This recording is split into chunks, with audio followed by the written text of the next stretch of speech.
izin memperkenalkan diri. Nama Niluh Putu Amelia Sari, NIM 2027059, kelas 2A. Di sini saya akan mendemonstrasikan prosedur transfusi darah.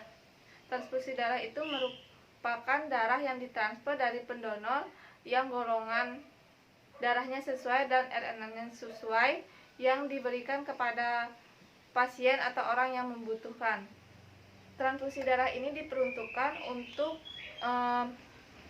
pada pasien yang mengalami kehilangan darah, misalnya pada pasien dengan kondisi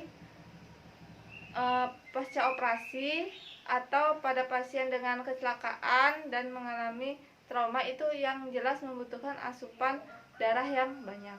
Kemudian transfusi darah dan infus biasa itu berbeda. Kalau di transfusi darah itu ada semacam saringan atau filter yang fungsinya itu menyaring gumpalan darah.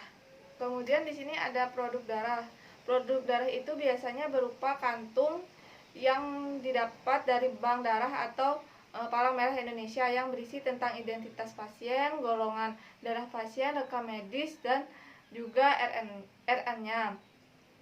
Sebelum melakukan transfusi darah, di sini pasien diberikan NaCl atau natrium klorida, karena cairan ini yang mendekati fisiologi dari cairan di dalam tubuh pasien, supaya garam ini juga yang mengurangi resiko terjadinya emboli atau pembekuan darah pada akses vena sebelum melakukan pemasangan transfusi. Kemudian di sini alat yang perlu kita persiapkan ada handscoon, hand sanitizer, larutan NaCl, dan Bangkok.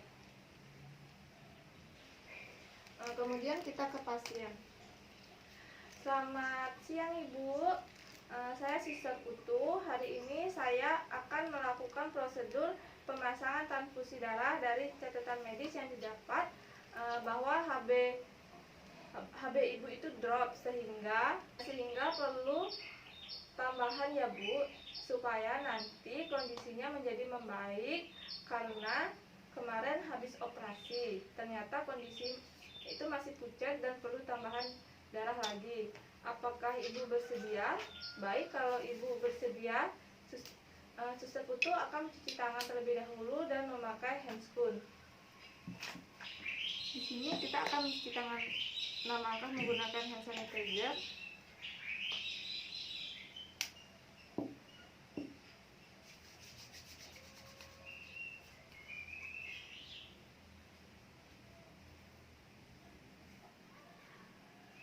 Kemudian kita memakai sarung tangan.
Di sini kita cek lagi. Yang perlu kita cek itu adalah transfusinya.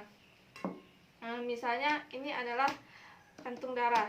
Nah, di sini kita pastikan bahwa suhu daripada kantung darah itu tidak dingin ataupun tidak panas, atau tidak boleh dipanaskan atau tidak boleh dikocok-kocok seperti ini.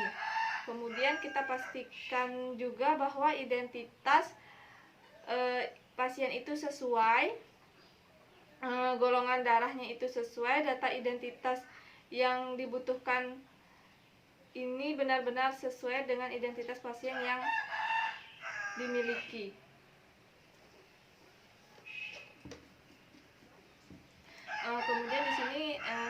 lihat juga secara umum bahwasannya mulai dari tanda-tanda vital, kemudian kondisi status jantung, paru, dan suhu itu dalam kondisi yang stabil.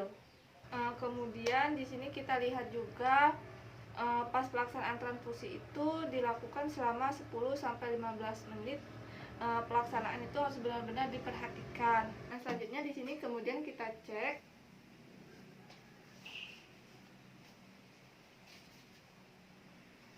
Nah, di sini kita cek apakah gumpalan atau transfusinya ada perubahan warna yang kita berikan. Harus kita antisipasi atau mencegah hal-hal yang tidak kita inginkan selama proses transfusi ini berjalan. Setelah itu transfusinya kita sudah pasang, kita atur, kita amati tetesannya. Di awal mungkin tetesannya kita berikan ringan, karena porositas atau kekentalan darah ini cukup lumayan pekat dan cairannya kita pastikan 15 menit sebelum pemberian transfusi ini sudah terpasang dengan transfusi.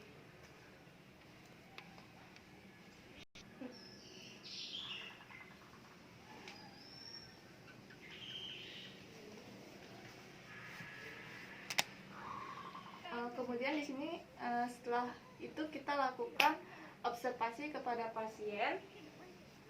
Di sini kita lakukan pengamatan prosedur transfusi darah, apakah muncul tanda-tanda seperti bentol-bentol, multikaria atau kemerahan pada pasien. Kemudian apakah pasien itu merasakan demam, itu harus cepat kita hentikan dan kita laporkan kepada dokter penanggung jawab. Kemudian di sini kita bereskan alat, kemudian di sini kita melepas sarung tangan.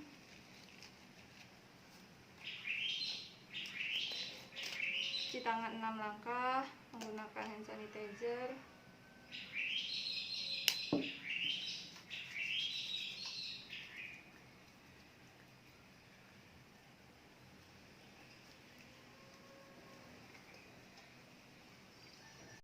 Sekian video prosedur transfusi darah dari saya ucapkan terima kasih.